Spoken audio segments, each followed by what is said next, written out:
There's really only one way to save the country, and it boils down to just one word. I'll tell you what that word is and explain as we explore.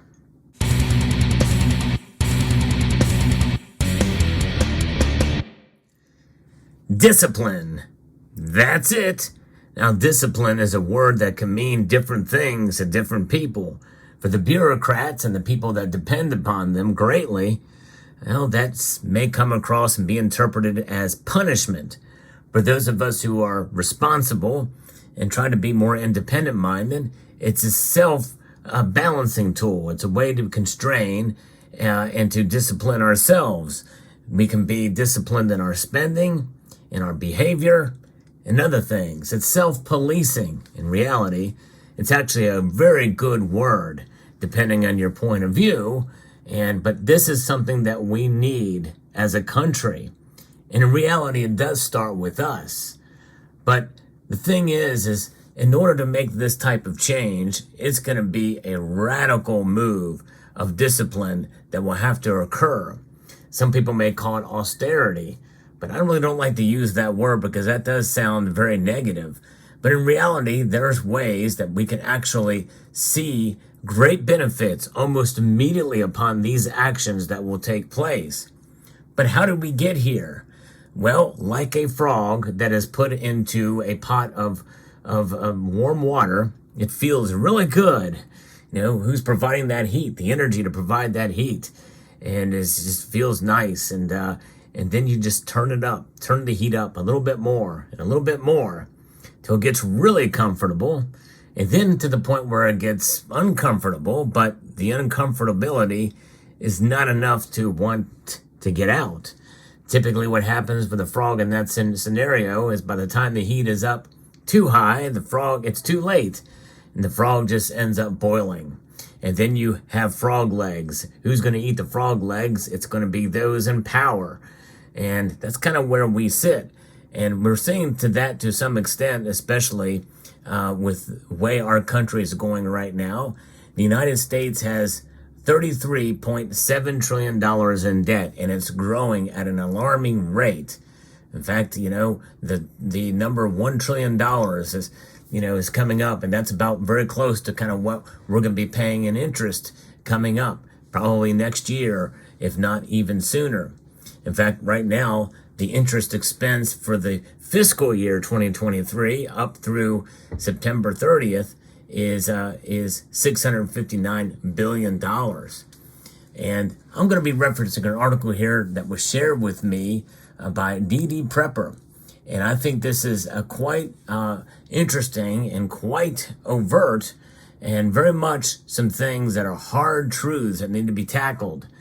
And by the way, as you see here on your screen, you know, there's two things that are diametrically opposed to each other. We have the Constitution, with the largest words on the Constitution relating to we, the people. Then you have the Federal Reserve. The Federal Reserve note, which is the result of legislation that was passed by Congress and enacted on December the 23rd. Yep, it was over a holiday, so that would not generate too much buzz. December the 23rd, 1913 is when the Federal Reserve was enacted. And since then, the value of this dollar has lost about 99% of its value. That's a losing proposition by all accounts. This last 1 and some odd percent of value that's left in it, well, it's just going to continue to decrease in value, even by design.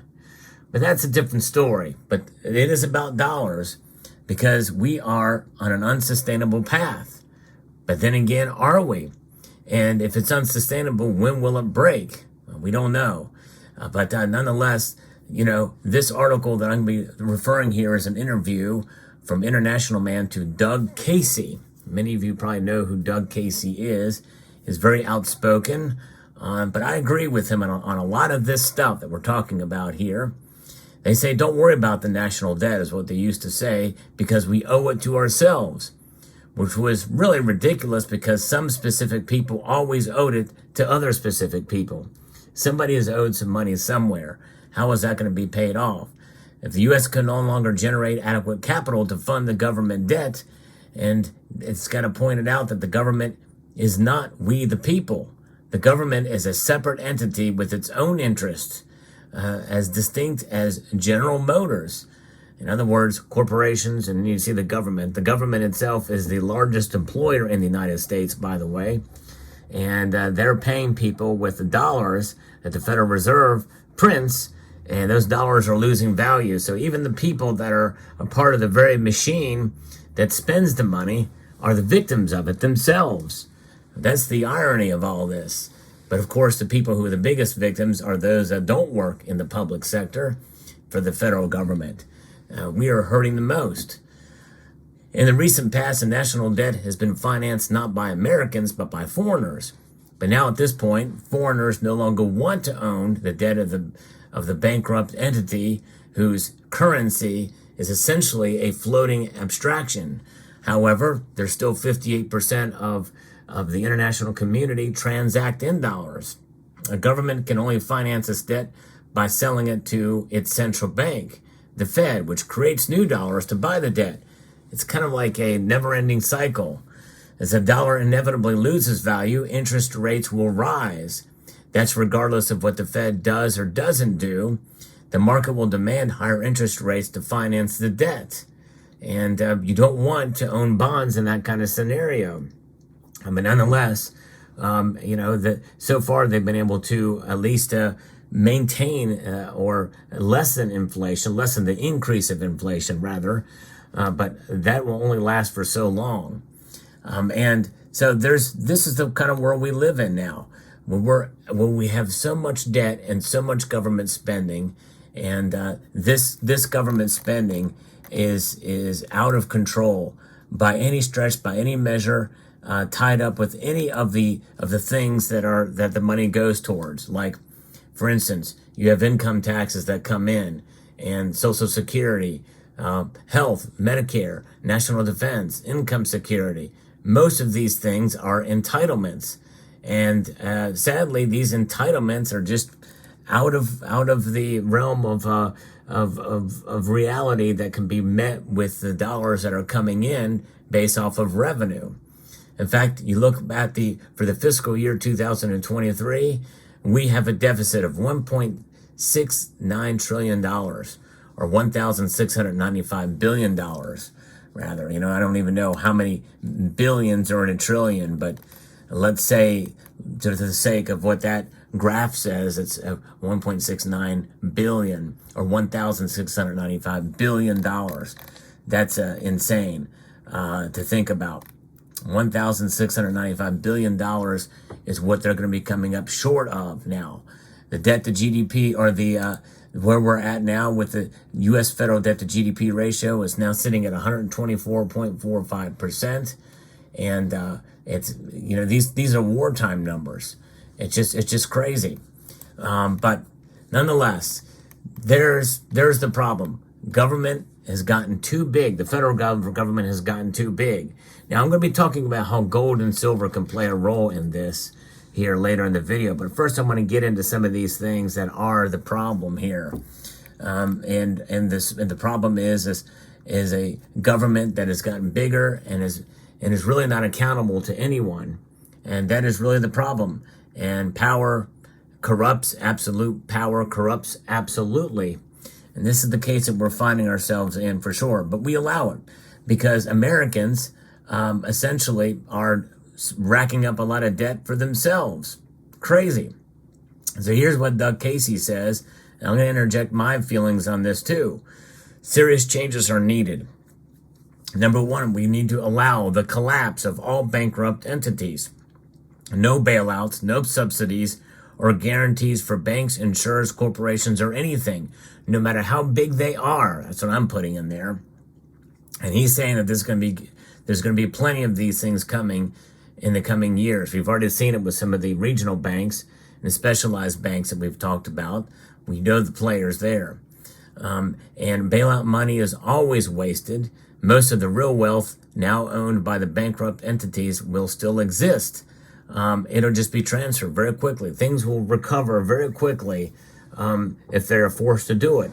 That's the nature of what the free market provides. Free market capitalism provides a much better solution than bailouts and subsidies or guarantees.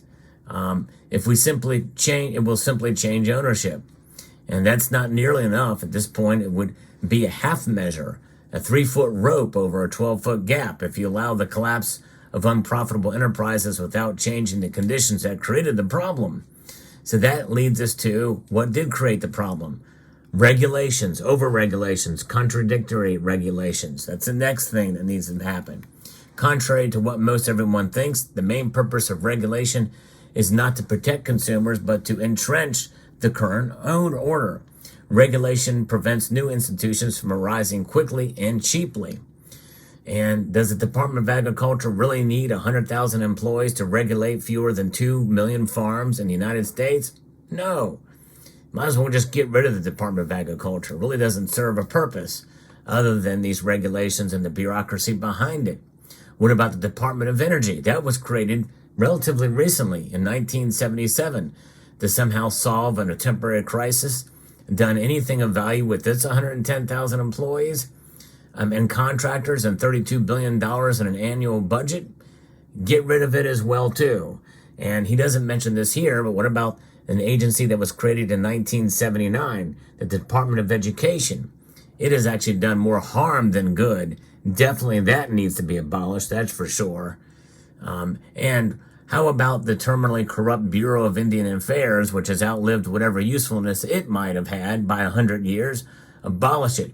He mentions other 3-letter agencies as well, too, like the FCC, the FTC, the Security and Exchange Commission, Department of Transportation, HHS, and HUD, Labor, Commerce, and many more. They serve little or no useful public purpose. Eliminate them, and the entire economy would blossom, except for the parasitical lobbying and legal trades, and I've got a solution to that as well, too. In fact, my solution, I mentioned this on a live stream the other night, but I would say that you pay congressmen and you pay senators and the president very well, a comfortable salary, but you pay them that salary that can be adjusted for inflation, or maybe not, because they participate in inflation. Maybe they should be the victim. Maybe they should be punished in that regard. But give them a comfortable salary and say that this is your salary, and you will earn no more money than what you are paid by the federal government for as long as you work in your position, in your elected position. And maybe for 5 years after that, you are prohibited from joining any lobbying firm. In other words, they can take no handouts, no other income, and have a very, very detailed audit against these politicians that are in power, so that they cannot be bought, and it'll be illegal. And as soon as they find something in an audit that goes against that law, well, then they are immediately fired, and they must resign or they're kicked out, because they can't be in Congress and serve two masters. They serve the people, we the people. They do not serve corporate interest. They do not serve the lobbying interest of any particular entity or another, which leads to another factor that would mean that we could simplify the tax code, because no longer would lobbyists be a part of complicating it and providing all these loopholes and other things and extra taxes on other areas. But nonetheless, the next thing that he says is to abolish the Fed. This isn't the actual engine of inflation. Money is just a medium of exchange and a store of value. You don't need a central bank to have money. In fact, central banks are always destructive. They benefit only the cronies who get their money first. What could we use as money? It doesn't matter as long as it's a commodity that can't be created out of thin air. Gold is an obvious choice, but we could have a bimetallic system with silver as well too. And if it's too cumbersome to carry silver and gold coins in your pocket, well, maybe you could have some sort of system that operates under the blockchain, something that is traceable and trackable back to actual gold and silver, and do something of that sort. But again, anything that you add digital anything to is certainly bound for corruption, and obviously if the power goes out, you run into some real problems there. But nonetheless, there are ways to be able to transact in gold and silver and cash type situations too. I mean, things like RM notes is one way you could do it, or smaller silver coins like we used to have for change. I think that would be a great. You can have RM notes for certain weights and measures, and maybe even small gold coins or whatever for larger transactions, or even 1 ounce gold coins for certain things. It's been done before. We had a coin that was 0.96 ounces. It was a $20 gold coin. Nonetheless, they would play a role because they cannot be corrupted in and of themselves. They are what they are. Gold and silver are what they are. And I think that what is so powerful about that as a monetary system there.